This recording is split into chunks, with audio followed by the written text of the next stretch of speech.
Corner today. What a treat we have. Mark Bradley, who's going to be talking to us about his new comic, Bumble and Snug. It's a comic that can be read even by very young children. I'm not going to say it's aimed at 5-year-olds plus, because actually I really enjoyed reading it, and I'm not 5 years old. But I think the key thing is that very young readers could read and enjoy this comic book. So first of all, welcome, Mark. Hello. Before we get into your new book, I'm sure our readers would like to know a little bit about you, what you were doing up to this point, and how did you come to put together this children's comic? I'm a self-taught artist. I've been an administrator for all of my adult life nearly. But I've always done art as a hobby in the background, and comics in particular, and done those as webcomics. And the two characters in Bumble and Snug, I drew them for the first time around 20 years or so ago. And I've just sort of absentmindedly drawn them over the years everywhere else until eventually they started taking over everything I was drawing, and then started making little monsters that were in a similar vein to them. And that basically became everything that I drew before long, because I enjoy drawing them so much. And then eventually I got to the point where I used to do these comic projects intending to do them as webcomics and never actually really putting them up.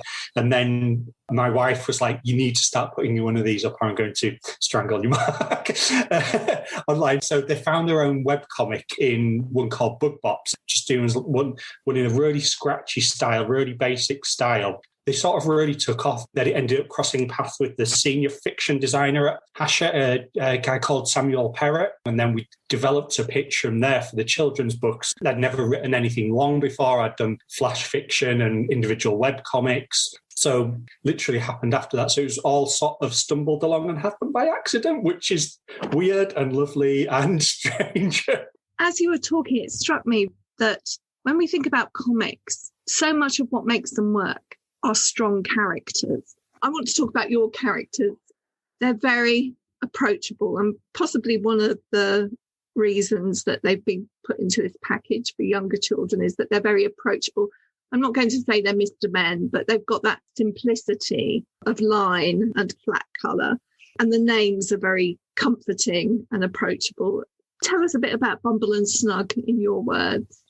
So, if you look at Bumble's design, she looks like an exclamation mark with the tall hat. Like, her personality was instantly there. Originally, she was he, because she had a voice like Brian Blessed in my head. But that's just changed over the years. And she's just bombastic. One of the joys of writing Bumble is I can put her in any situation, story-wise, and she will generate a story from it just by force of her own personality alone. Whereas Snug, who's quieter and more reserved, if you look at Bumble's design, she's an exclamation mark. Snug's like a question mark with the round top and long bodies. I'm a massive fan of silent comedies, and so their personalities, it was natural after Bumble that Snug came along with the bow tie that he'd be the Laurel to Bumble's Hardy. And Snug forms the heart of the stories in so much as he's the one that questions everything and tries to pull everything back down to earth and tries to keep Bumble grounded with everything. So they're a lovely pair to write. And obviously mentioning Mr. Men like Roger Hargreaves, the biggest influence at the time was Ed Emberley's work. I just became obsessed with Ed Emberley and his How to Draw books. The 8, 10, 12, 16 shapes in there. I have them to hand on my bookshelf right here. All the designs of the little monsters in the world come straight from Ed Emberley's world of combining basic shapes and then a few extra lines. I wanted to ask you about gender. You said that Bumble used to be a he. I wondered whether you were being deliberately gender neutral in this comic, because it feels very gender neutral. It's interesting. Bumble is the female character. She's blue. Snug is the male character. He's pink. When I started doing the webcomic, both of them were male. And that was intentional choice on my part because Snug, I felt all along, had to be male because I wanted a quiet, more emotional male character. Bumble was originally in the webcomic was a gutless decision on my part to make male. Bumble can be a bit absent-minded. And if you look back at 1980s sitcoms, I was like, I don't want to put those character types. And when we were speaking with the publisher, there was a conversation about whether to change the genders or make them gender neutral. The gender neutral sort of appealed to me, but I really specifically wanted Snug to be male because I wanted the character to be specifically that and be like, look, boys, nothing wrong with openly showing your emotions. So then once I'd made that decision, my publishers and agents were like, look, there's nothing to worry about with Bumble there being a girl in this. So it was a very conscious decision to switch. And in the comic, Bumble can change her shape, her body size, anything like that. Bumble, to my mind, can be anything that she wants to be. Bumble is Bumble in my head. She's a hot air balloon at one point, and it was really interesting because I was reading this comic and they're obviously taking off in the sky and they're snug in the basket or at the bottom of the balloon, and I thought, where's Bumble? Oh, Bumble is the balloon. Yeah. Tell us a bit about this first story. It's Bumble and Snug and the Angry Pirates.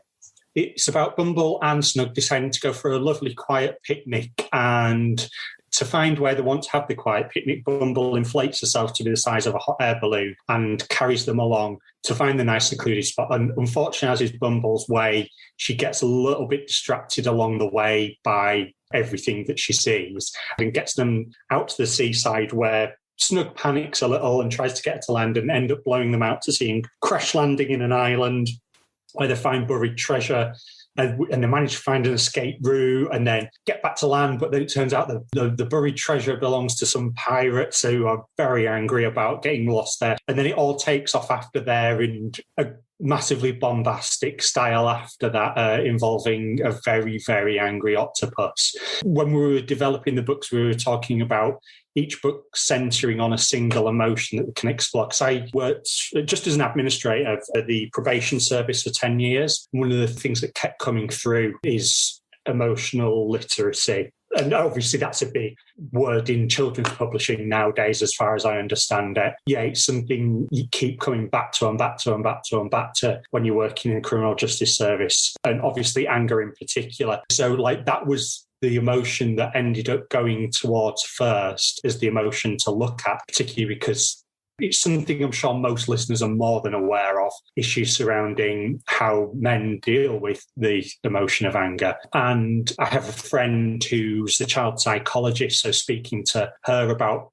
approaches to it, albeit when I was writing about it in the book, doing that in a way that wasn't preachy. One of the things you'll come across in the book is whenever they're talking about emotion, they will almost certainly be in the middle of escaping from a situation. So it's never stood there and here's the lesson of the week. Hopefully that comes across. Each book's got a central core emotion, and writing the story around Bumble and Snug with that emotion in mind, with a creature or a fantasy creature that's going to come to represent that emotion. It's very well done, because I have to say it's the story that was driving me forward all the time, rather than thinking, what would I stop and talk about in the classroom? I know that I would do that, but first and foremost, I just wanted to enjoy this comic strip.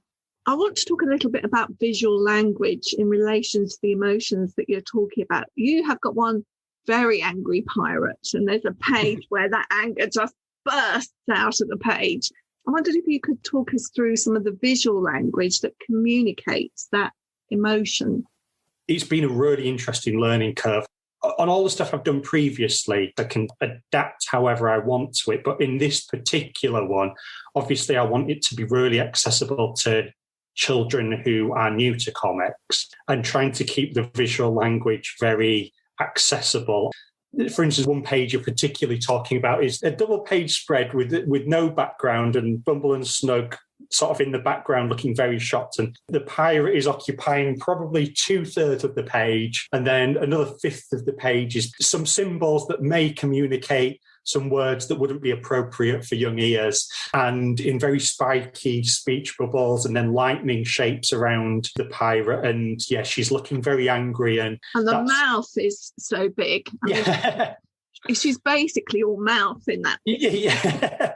He's trying to come through like when the octopus comes into it, like big dominating forms. My natural inclination, more is more. I'm not a less is more person. It will be interesting when you get the chance to go out and meet young readers to see what that page communicates to them. It's a more graphic design as well. It uses design elements that you find elsewhere in the book, like the zip tone backgrounds and things like that. And colour is such an important part of that too. Vivid purple, and you've got these dark, well, the black, because the mouth is essentially a black hole.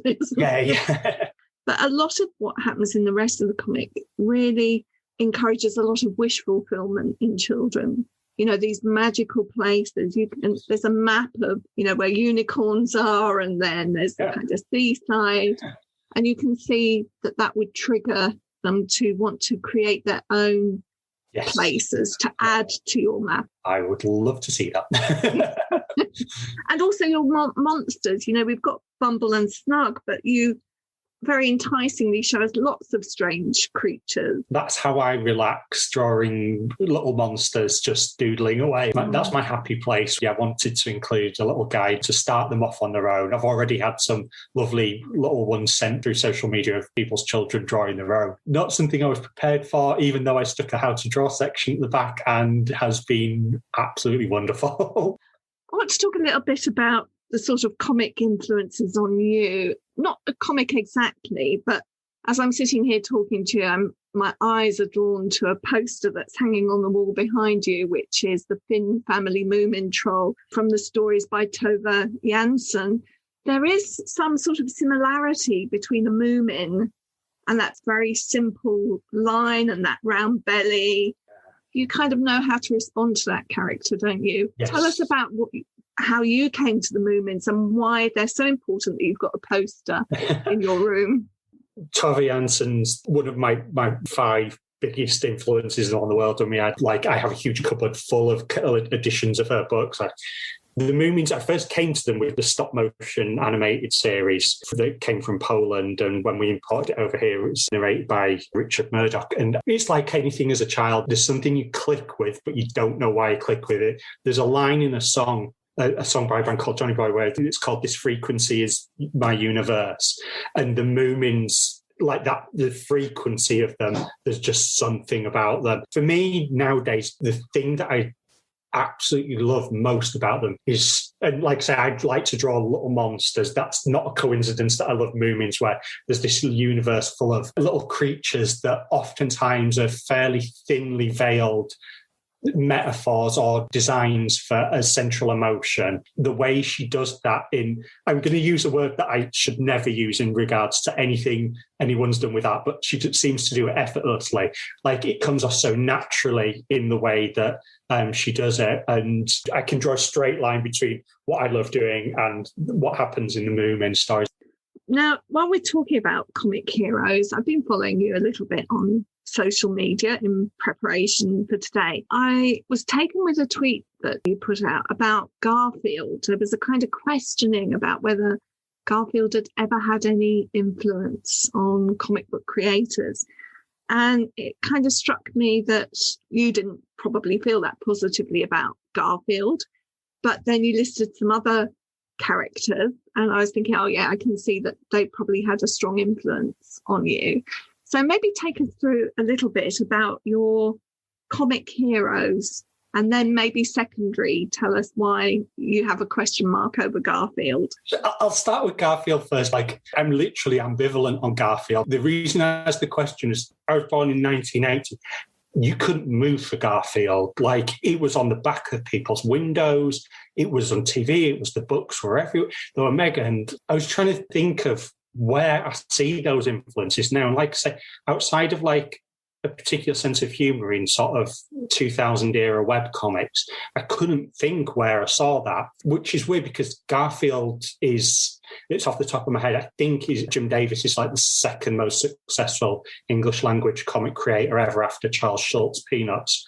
And I personally can't see where the influence has gone to for something that was so huge. So I'm really interested to go away and sort of look into that more. And said, I haven't read Garfield since I was 8, 9 years old. But in terms of the other ones, Calvin Hobbes it's a cliche to say it's influential to you as a comic artist, but there's a reason that cliche is true.